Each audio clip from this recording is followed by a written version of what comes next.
الشيطان الرجيم بسم الله الرحمن الرحيم مالك يوم الدين صدق الله العظيم وبلغنا رسوله النبي الكريم الأمين حاضرین ذوی احتشام، یہ سورہ فاتح شریف کی ایک آیہ مبارکہ مالک یوم الدین، یہ دوست آگے تشریف لے آئیں ادھر، یہ پیچھے بیٹھا ہوں ادھر آگے آ جائیں، آگے آئیں سارے ادھر۔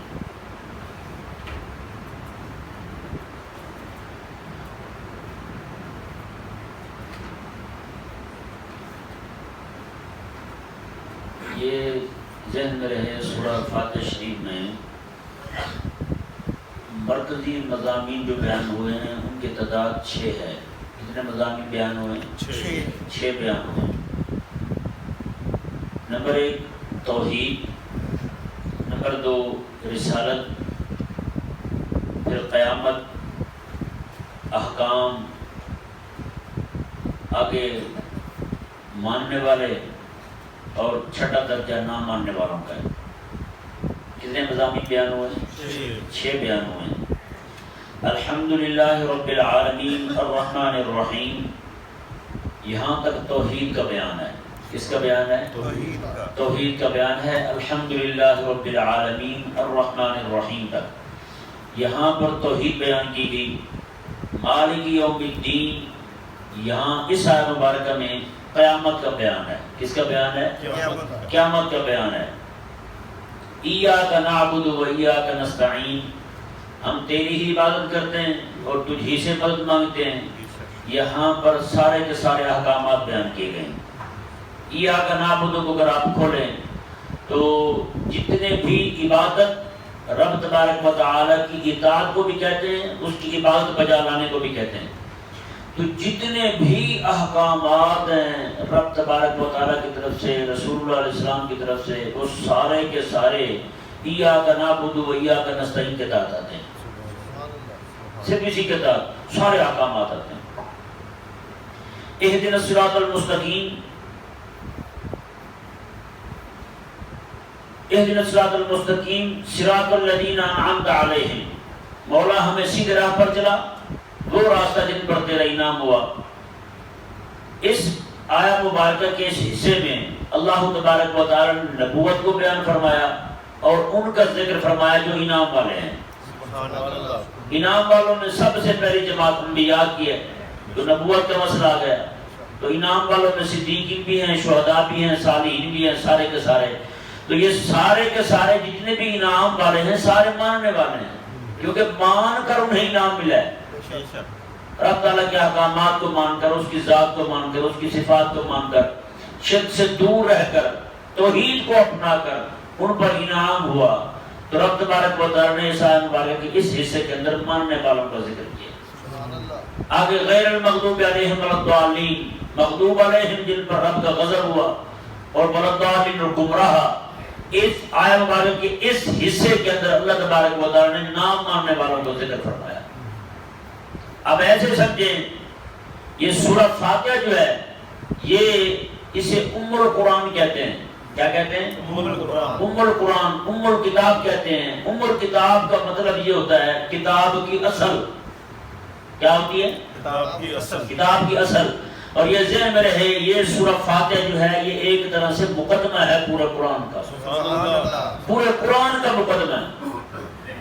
پورے قرآن کو آپ دیکھ لیں، یہی 6 چیزیں بیان ہوں گی۔ ماننے والوں کا ذکر ہوگا، نہ ماننے والوں کا ذکر ہوگا، توحید کا ذکر ہوگا، عبادت کا، احکامات کا ذکر ہوگا، نبوت کا ذکر ہوگا، قیامت کا ذکر ہوگا۔ یہی چیزیں بیان ہوگی پورے قرآن کے اندر۔ اور اسی مقدمے کو رب تبارک و تعالی نے نماز میں رکھا ہے۔ جی یہ مقدمہ ہے پورے قرآن کا۔ تو فرمایا کہ ہر بندہ مومن جو ہے نماز میں کھڑا ہو کر تب تک جناب باقی قرات جو ہے آخری 2 رکعتوں میں وہ بھی ساقط ہو جاتی ہے، لیکن یہ پھر بھی معاف نہیں ہے، یہ پڑھے ہی پڑھے۔ نہیں سمجھ آیا مسئلہ؟ اب دیکھیں جی، یہ ذہن میں رہے کہ یہ دنیا جو ہے یہ دار العمل ہے۔ کیا ہے؟ دار العمل ہے، یہاں عمل کرنا ہے بس۔ اور آخرت کیا ہے؟ دار الجزا، بدلہ کب ملنا ہے؟ آخرت میں جا کر، قیامت کے دن بدلہ ملنا ہے۔ دنیا عمل کی جگہ ہے اور آخرت جزا کی جگہ ہے۔ جیسے یہاں پر عمل کرنے والا بندہ نظر آتا ہے، نظر نہیں آتا؟ آپ نظر آ رہے ہیں، میں نظر آ رہا ہوں۔ عمل کرنے والا بندہ بھی دکھائی دیتا ہے، اس کا عمل بھی دکھائی دیتا ہے۔ بندہ بھی نظر آتا ہے اور اس کا عمل بھی نظر آتا ہے۔ نہ تو رب تعالی دکھائی دیتا ہے ہمیں، نہ اس نے جو بدلہ دینا ہے ہمیں جنت وہ دکھائی دیتی ہے۔ نہیں سمجھ آیا؟ رب تبارک و تعالی بھی دکھائی نہیں دیتا، اور اس نے جو جزا رکھی ہے ہمارے لیے جنت وہ بھی دکھائی نہیں دیتی۔ جنت کو جنت اس لیے بھی کہتے ہیں کہ وہ پوشیدہ ہے، ہمیں دکھائی نہیں دیتی۔ جنین اس بچے کو کہتے ہیں جو ماں کے پیٹ میں ہوتا ہے، پوشیدہ ہوتا ہے جنین، اور جن کو جن بھی اس لیے کہتے ہیں کہ وہ پوشیدہ ہوتا ہے، دکھائی نہیں دیتا۔ نہیں سمجھ پڑا مسئلہ؟ تو رب تبارک و تعالی نے جزا بھی وہی رکھی جو ہماری نظر سے پوشیدہ ہے جی۔ اور مزے کی بات دیکھیں، رب تعالی نے قرآن پاک میں فرمایا لا یکلف اللہ نفسا الا وسعها، ہم نے ہر جان پر بوجھ اتنا ہی ڈالا جتنا وہ اٹھا سکتے تھے۔ مرد کو رب تبارک و تعالی نے کیسے احکامات دیے اور عورت کو کیسے احکامات دیے، عورت کے لیے کتنی تخفیفیں ہیں، کتنی آسانیاں عورت کے لیے ہیں جی۔ اگر اسے کسی معاملے میں مرد سے زیادہ دقت ہے، مرد سے زیادہ کسی معاملے میں وہ تکلیف میں مبتلا ہے، اللہ تبارک و تعالی نے مرد سے کئی گنا زیادہ اسے آسانی بھی دی ہے۔ اگر عورت خاص دنوں کے اندر پریشانی میں مبتلا ہوتی ہے تو اللہ تبارک و تعالی نے یہ بھی اسے آسانی دی ہے، اس نے نماز نہ پڑھ۔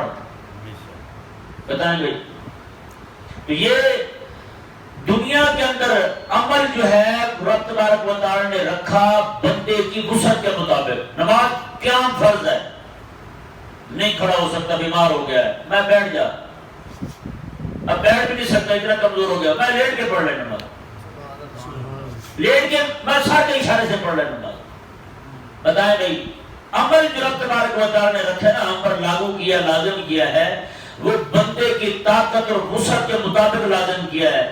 لیکن جزا جو رب نے رکھی نا، وہ یہ نہیں فرمایا کہ تیرے عمل کے مطابق ہوگی، نہ رب نے فرمایا کہ عمل تیری طاقت کے مطابق ہے اور شان میں اپنی طاقت کے مطابق دوں گا، اور انعام جو ہے اپنی شان کے مطابق دوں گا، عزت اور اکرام میری شان کے مطابق ہوگا۔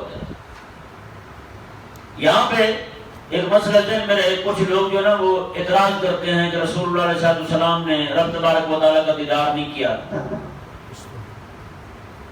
کیونکہ بات آئی تو ضمن میں نے کہا عرض کر دوں، یہ ہر بندہ ذہن میں رکھے، کسی نے آج تک آپ سے نہیں پوچھا تو ممکن آگے کوئی پوچھ لے جی، اس وقت آپ کو یہ نہ کہنا پڑے میں کسی سے پوچھ کے بتاؤں گا۔ رسول اللہ علیہ السلام کے متعلق اس طرح جب بتا تھا تو اس کے ساتھ گفتگو ہوئی، وہ کہنے لگا جی رسول اللہ علیہ السلام نے رب تعالیٰ کو نہیں دیکھا۔ ہم نے کہا حدیث شریف میں، اس نے کہا قرآن کہتا ہے کہ کوئی دیکھ نہیں سکتا رب تبارک و تعالیٰ کو آنکھوں کے ساتھ، تو آپ حدیث لا رہے ہیں سامنے، تو حدیث جب قرآن کے خلاف ہو تو حدیث کو چھوڑ دیں گے جی۔ ہم نے کہا کہ آپ یہ بتاؤ قیامت والے دن لوگ جو ہیں وہ اللہ تبارک و تعالیٰ کو دیکھیں گے؟ اس نے کہا ہاں دیکھیں گے۔ تو کہا کہ کیسے معلوم ہوا؟ کہنے لگا حدیث شریف میں۔ کہاں پہ؟ حدیث شریف میں۔ ہم نے کہا وہ تو حدیث شریف پر قرآن کے خلاف ہو گئی۔ کہنے لگا اصل میں بات یہ ہے، وہ جو قیامت والے دن جنتی جنت میں جانے کے بعد رب کو دیکھیں گے، وہ زمین پر نہیں دیکھیں گے، اس لیے وہ دیکھ سکیں گے۔ ہم نے کہا ہم نے کب کہا ہے کہ آقا علیہ السلام نے رب کو زمین پر دیکھا ہے؟ نہیں سمجھ پڑا مسئلہ؟ ہم نے کب کہا کہ آقا علیہ السلام نے زمین پر رب کو دیکھا ہے؟ ہم نے یہی کہا ہے آقا علیہ السلام رب چونکہ مکان میں نہیں، مکان سے رب پاک ہے، رب لا مکان پہ ہے، رب تبارک و تعالیٰ مکان سے پاک ہے۔ تو آقا علیہ السلام نے بھی جب رب تبارک و تعالیٰ کا دیدار کیا تو حضور بھی مکان پہ نہیں تھے، آقا علیہ السلام بھی لا مکان پہ تشریف لے گئے، رب کی بارگاہ میں حاضر ہوئے، تو وہی جا کے رب تبارک و تعالیٰ کی ذات اقدس کو دیکھا حضور۔ سمجھ آ گیا مسئلہ؟ تو اس لیے یہ وہ کہتی وہ اچھا ہم جو ثابت کریں وہ حدیث میں ہو تو انکار کہ قرآن کے خلاف ہے؟ اگر آپ ثابت کریں حدیث میں ہو، حدیث قرآن کے خلاف ہو تو اس کا انکار کیوں نہیں پھر؟ تو یہ ذہن میں رہے بھائی، ہاں یہ ضرور ہے کہ رب تبارک و تعالیٰ نے اس دنیا کے اندر کسی کو اپنا دیدار کروایا ہے تو وہ صرف اور صرف امام الانبیاء کو کروایا ہے بس۔ اب دیکھیں جی، یہ ایک انتہائی اہم مسئلہ ہے، توجہ کے ساتھ سے بات فرمائیں۔ اللہ تعالیٰ نے ارشاد فرمایا مالک یوم الدین، مالک کا لفظ کیوں ہے یہاں؟ جی مالک، وہ قیامت کے دن کا مالک ہے، رب قیامت کے دن کا مالک ہے وہ اللہ تبارک و تعالی۔ یہاں یہ بات واضح کر دی کہ اللہ تبارک و تعالی قاضی نہیں، اللہ تعالیٰ جج نہیں، کیونکہ قاضی اور جج جو ہوتا ہے وہ اور ہوتا ہے، مالک اور ہوتا ہے۔ میں آپ کو مثال سے سمجھاتا ہوں، جیسے مثال کے طور پر یہ ارشد صاحب ہیں، ان کی دکان ہو کوئی، جی میں ان کے ہاں کام کرتا ہوں، تو ایک بندہ جو ہے وہ چوری کر کے بھاگ جائے اور چور پکڑا جائے، چور جائے عدالت میں، کورٹ میں جائے، تو میں ثابت بھی کر دوں وہاں کس نے چوری کی ہے، جج یہ کہے کہ ثابت ہو گیا اس نے چوری کی ہے، لہذا میں اسے باعزت طریقے سے بری کرتا ہوں، میں اسے باعزت طریقے سے بری کرتا ہوں، تو بتائیں بھائی میں وہاں پہ چیخوں گا، چلاؤں گا، رولا ڈال دوں گا نا، میں کہوں گا کہ جج ہوگا اپنے گھر پہ ہوگا، لیکن یہ فیصلہ تم نے غلط کیا ہے، ایسا فیصلہ کیسے کر سکتے ہیں تم؟ جج بھی ہوگا تو بولوں گا، قاضی بھی ہوگا تو بولوں گا میں، لیکن اگر وہی بندہ اسے میں لے کر ان کے پاس آ جاؤں، میں کہوں گی اس نے چوری کی ہے اور چوری ثابت بھی کر دوں، گواہ بھی لے آؤں، میں سارا کچھ سامنے آ جائے، اقرار بھی کر لے میں نے چوری کی ہے، یہ کہ میں نے تجھے چھوڑا، یہ کہ میں نے تجھے چھوڑا، تو آپ ذرا بتائیں، ذرا غور کریں، آپ بھی میں اعتراض کر سکوں گا ان پر؟ کیوں؟ یہ مالک ہیں، یہ کیا ہیں؟ مالک ہیں۔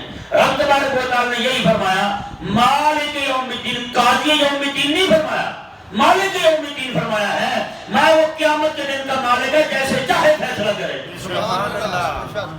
دنیا کے اندر قاضی اور جج جو ہے یہ قانون کا پابند ہے، دنیا کے اندر قاضی جج قانون کا پابند ہے، جو قانون کہے گا وہ اسی طرح کرے گا، لیکن مالک جو ہوتا ہے نا وہ قانون کا پابند نہیں ہوتا، مالک جو چاہے فیصلہ فرما دے اسے دنیا کی کوئی طاقت نہیں روک سکتی۔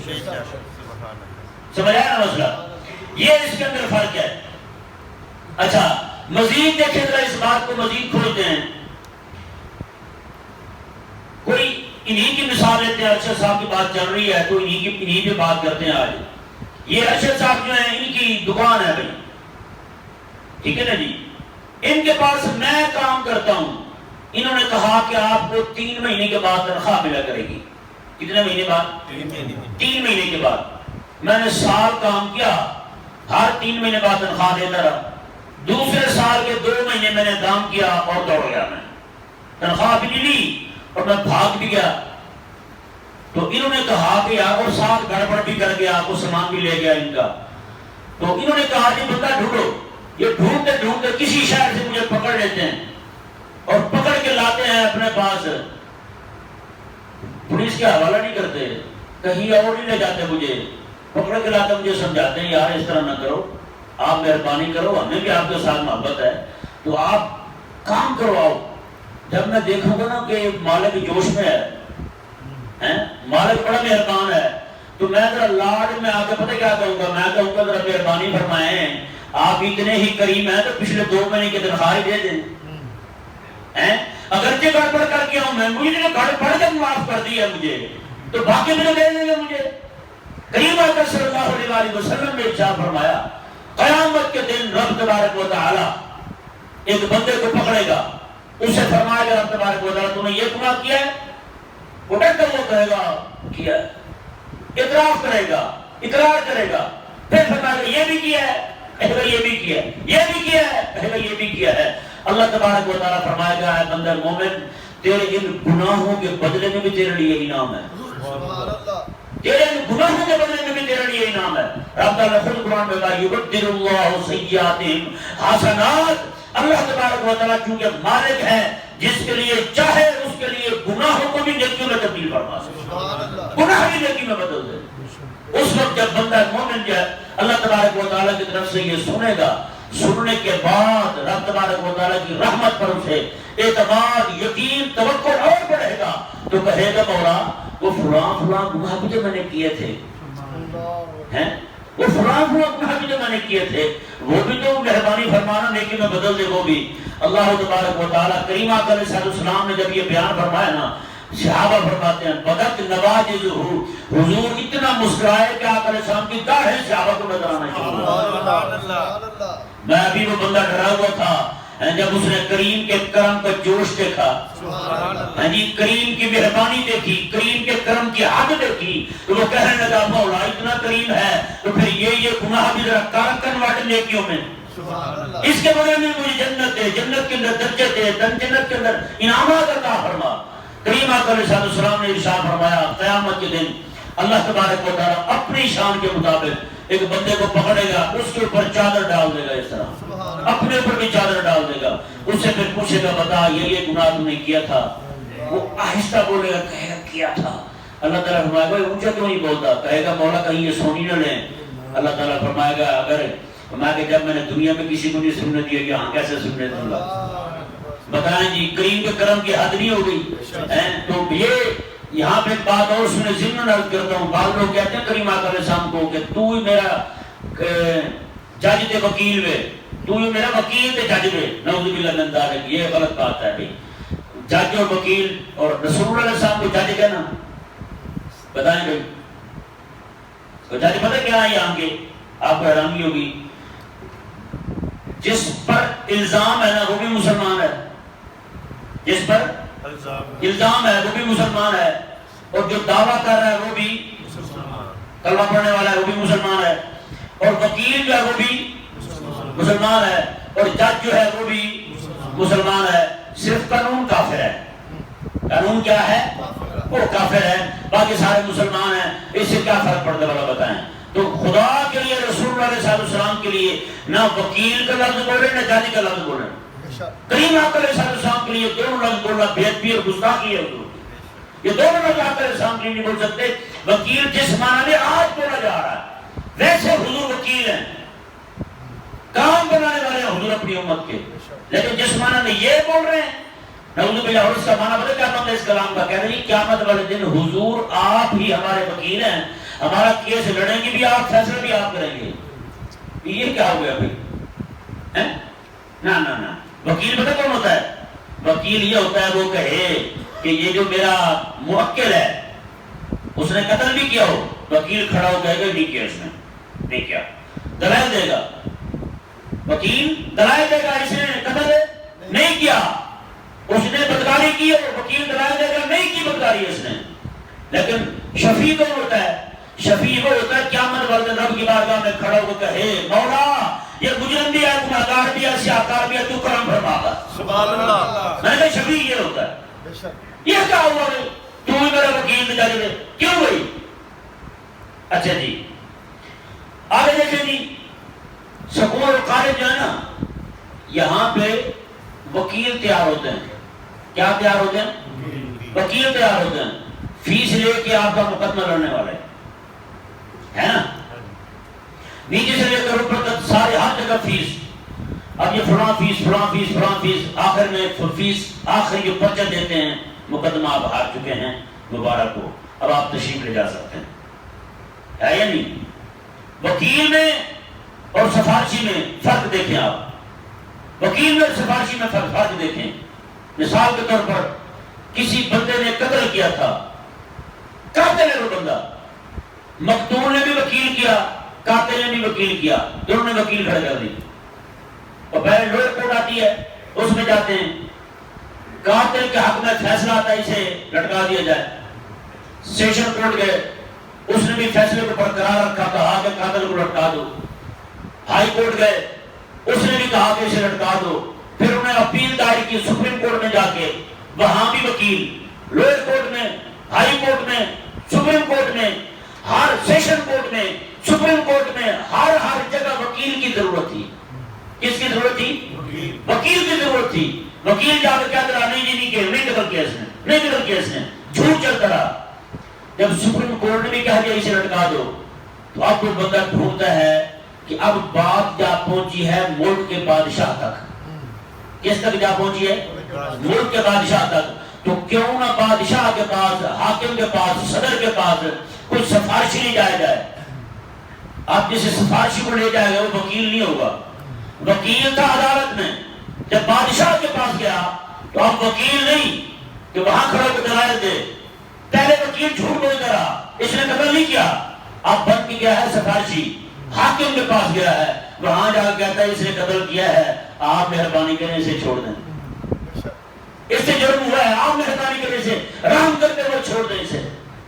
لیکن قربان جائیں رب تبارک و تعالی کی جو عدالت ہے جی، وہاں رب تبارک و تعالی نے جس کے لیے قرآن میں اعلان فرمایا ہے کہ سفارشی سب سے پہلی ذات کوئی تمہاری ہو سکتی ہے تو وہ میرے خاتم النبیین حبیب کے ساتھ ہے. ہاں جی، تو رب کی بارگاہ میں بھائی وکیل کی ضرورت نہیں ہے.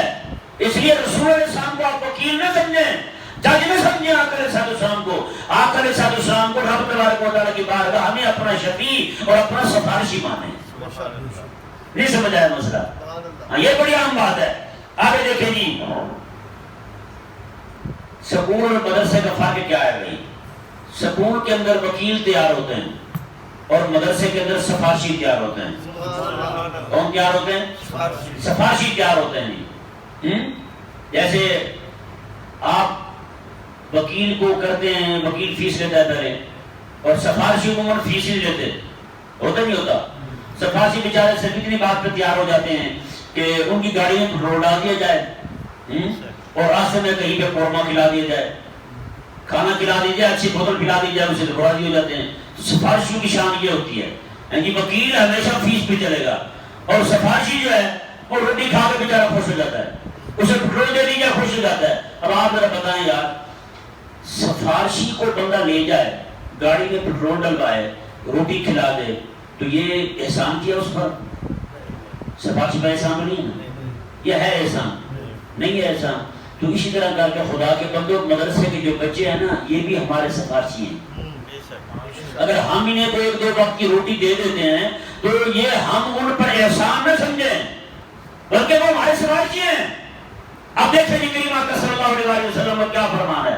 آقا علیہ السلام نے ارشاد فرمایا کہ ایک بچہ جو قرآن پاک کا حافظ ہے، فرمایا کہ وہ قیامت والے دن اپنے خاندان کے 10 بندوں کو جنت لے کے جائے گا.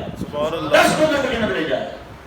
اور عالم جو ہے اس کے متعلق ایک روایت یہ ہے کہ اپنے خاندان کے 70 بندوں کو جنت لے جائے گا. اور وہ عالم جو استاد بھی ہو، پڑھانے والا بھی ہو، قرآن پاک پڑھانے والا ہو، رسول اللہ کی حدیث پڑھانے والا ہو. کریم آقا علیہ السلام نے رب تعالیٰ قیامت والے دن فرمائے گا، فرمایا کہ تو کھڑا ہو جا. عالم کو فرمایا گا رب تو کھڑا ہو جا اور پوری اتنے عرصہ معاشر میں تیرے شاگرد موجود ہیں. اور حدیث پاک کے الفاظ آقا علیہ السلام نے فرمایا، رب فرمائے گا چاہے ان کی تعداد تاروں کے برابری کیوں نہ ہو، سب کو پکڑ کے جنت لے جائے. سبحان اللہ. بتائیں بھائی، یہ سفارشی تیار ہو رہے ہیں. کون تیار ہو رہے ہیں؟ سفارشی تیار ہو رہے ہیں. تو اس لیے حضور کی امت کو سفارشیوں کی ضرورت ہے. آخری بات دیکھیں، مالک یوم الدین پر، قیامت کے دن کا مالک رب، قیامت کے دن کا مالک رب. اچھا، یہاں پہ گواہ کون ہوتے ہیں؟ عموماً گواہ وہی ہوتے ہیں جو ہر وقت عدالت کے باہر گھوم رہے ہوتے ہیں. 500,000 روپے دیا، اس نے آپ گواہی دے دی. اور جج بھی بیچارے کتنے بھولے شریف انسان ہیں. کیس اسلام آباد کا ہو گواہ وہی ہے، کیس لاہور کا ہو گواہ وہی ہے، کیس جناب فتح پور ضلع کا ہو گواہ وہی ہے. جج کو بھی پتہ چلتا ہے بیچارے کو، معاملہ کہیں کا بھی یہ کمینہ ہر جگہ پہنچ جاتا ہے اور ہر جگہ گواہی دیتا پھرتا ہے یا نہیں؟ تو یہ ہوتا ہے جب قانون کافر ہو، جب قانون مسلمان ہو جی، اور عدالت میں بیٹھا قاضی شرح ہو، قاضی شرح جیسا بندہ بیٹھا ہو عدالت کے اندر، تو پھر جناب فیصلہ تو وہی ہوگا جو رب رسول نے فرمایا ہے. سبحان اللہ. تو کریم آقا صلی اللہ علیہ وسلم یہاں کیا ہوتا ہے بھائی؟ عموماً نیشنل ڈے آتے ہیں نا، تو بڑے دن آتے ہیں، تو حکمران اعلان کرتے ہیں فلاں فلاں کو معاف کر دیا جائے، جی فلاں فلاں کو معاف کر دیا جائے، ان کو فلاں فلاں کو نکال دیا جائے جیل سے، جی چھٹی دے دی جائے، چھٹی ہو گئی، اس کی معافی بھی ہو گئی، لیکن ریکارڈ ابھی بھی موجود ہے، تھانے میں بھی ہے اور جیل میں بھی ہے، اور ساتھ ساتھ کورٹ میں بھی پڑا ہے، ہر جگہ ریکارڈ موجود ہے، بندہ چور ہے، ہر جگہ ریکارڈ موجود ہے، بندہ چور ہے، معافی ہو گئی بھائی، معافی کے بعد بھی ریکارڈ موجود ہے۔ مالک یوم الدین کا اظہار دیکھیں گا، رب تبارک و تعالیٰ مالک ہے، مالک کا فیصلہ دیکھیں جی۔ فرمایا کریم آقا صلی اللہ علیہ وسلم نے جب کوئی میرا امتی گناہ کرے، گناہ کرنے کے بعد توبہ کر لے، رب تبارک و تعالیٰ پتہ کیا فرماتا ہے؟ رب فرماتا ہے ملائکہ یہ گناہ بھول جاؤ، ملائکہ بھول جاتے ہیں، ملائکہ کو یاد نہیں رہتا اس نے یہ کام کیا تھا۔ کریم آقا علیہ السلام پر حکم دیتا ہے زمین کو یہ گناہ بھول جا، تم زمین کہتی مولا بھول گئے، مجھے یاد نہیں آ رہا اس نے گناہ کیا ہے، اور کریم آقا علیہ السلام نے فرمایا رب تبارک و تعالیٰ اس کے اعضاء کو، جوارح کو، ٹانگ کو، پاؤں کو، آنکھوں کو، کانوں کو، ہر ایک چیز کو فرماتا ہے گناہ کو بھول جاؤ، اس کے سارے اعضاء بھی گناہ کو بھول جاتے ہیں۔ اب بتائیں بھائی یہاں معافی بھی ہے، ساتھ ساتھ ریکارڈ بھی صاف کر دیا گیا ہے، ساتھ ریکارڈ بھی صاف کر دیا گیا۔ قربان جائے مولانا روم رحمہ اللہ نے بہت زبردست بات نقل کی ہے، آپ بتاتے ہیں کہ سلطان محمود غزنوی رحمہ اللہ جو تھے نا، ان کے ایک وزیر تھے، ان کا نام تھا حضرت ایاز رحمہ اللہ، بڑے جناب بندے تھے، یہ ابھی چھوٹی عمر کے تھے، وزیر بن کے جس دن بیٹھے نا کچھ عرصہ ہوا پاس آئے تو آپ نے بڑا عہدہ دے دیا، سلطان غزنوی رحمہ اللہ نے حضرت ایاز رحمہ اللہ کو اپنے پاس بٹھا لیا، تو تخت پہ بیٹھے ہیں، سر پہ امامہ باندھ کے، اور بڑے وزیر بنے بیٹھے ہیں، تو رونے لگے۔ حضرت نے پوچھ لیا سلطان غزنوی رحمہ اللہ نے کہ ایاز آپ کیوں رو رہے ہیں؟ ایاز پتہ نہیں کیا کہا، ایاز نے کہا حضور بات یہ ہے، ہم جب چھوٹے چھوٹے ہوتے تھے نا گھر میں کچھ شرارت کرنے لگتے تو ہماری ماں آپ کے نام سے ڈراتی تھی، کہتی چپ ہو جاؤ نہیں تو ایاز آ جائے گا، یہ سلطان غزنوی آ جائے گا، محمود آ جائے گا، تو محمود کا نام ہمارے لیے ڈر اور خوف کی علامت تھا، ہم کام جاتے تھے، کوئی شاید مانتے تھے تو مان جاتے تھے، جب مجھے نہیں مانگ رہا محمود آ جائے گا۔ ان کا تو روتا کیوں ہے؟ ان کا روتا اس لیے ہوں کاش کہ آج میری ماں زندہ ہوتی نا، میری ماں دیکھتی کہ مجھ پر کتنا انعام ہوا ہے، میری ماں دیکھتی کہ کریم نے کرم کی حد کرتی ہے، جس کے نام سے ہم درا کرنے میں اتنا اتنا فضل فرمایا ہے۔ مولانا روم فرماتے ہیں قیامت والے دن جب کیسا منظر ہوگا، یعنی آج تو ہم ڈرتے پھرتے رب تبارک و تعالیٰ سے، جب رب تبارک و تعالیٰ اپنے کرم کے دروازے کھول دے گا، اس کا دریائے رحمت جو اس میں ہوگا، بندہ مومن گناہگار پر رب تبارک و تعالیٰ کے کرم کی حد ہو جائے گی، تو پھر ہر بندہ مومن یہی کہے گا یہ وہی بارگاہ جس سے ہم ڈرے پھرتے تھے۔